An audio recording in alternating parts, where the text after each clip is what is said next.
gakura we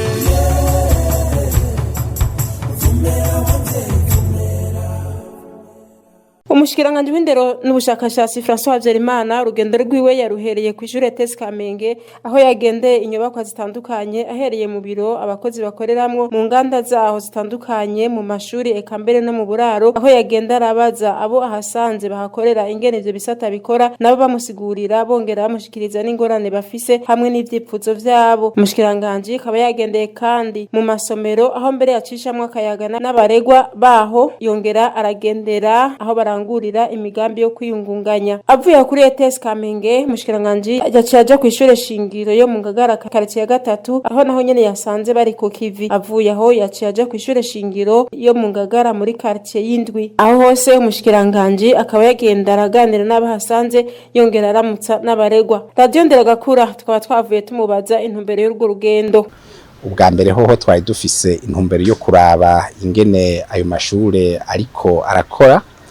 Ubwo rugendo rero twaruhereye ku ishure yigisha imyuga ETS Kamenge kugira ngo koko turabe ingene ico gisata c'imyuga kiriko kiratunganywa.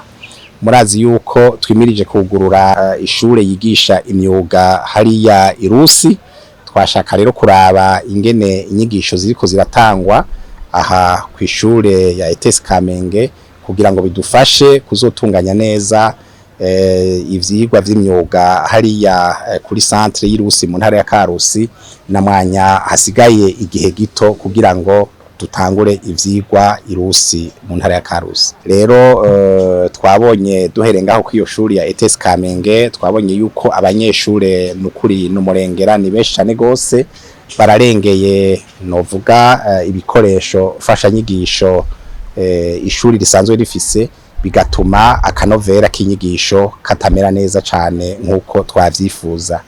Ikindi twabonye kuri iryo shure nuko ishure rigerageza kwiyungunganya kugira ngo basahirize uburyo leta ibaha, bararima barorora eka mbere baranakotesha ibibanza bitari bike kugira ngo bashobore kwiyungunganya baronke uburyo bwo gusahiriza ishure. Umushikiranganje François Habyarimana ati ariko kuri ETS Kamenge twasanze akagorane dutegerezwa gutorera umuti.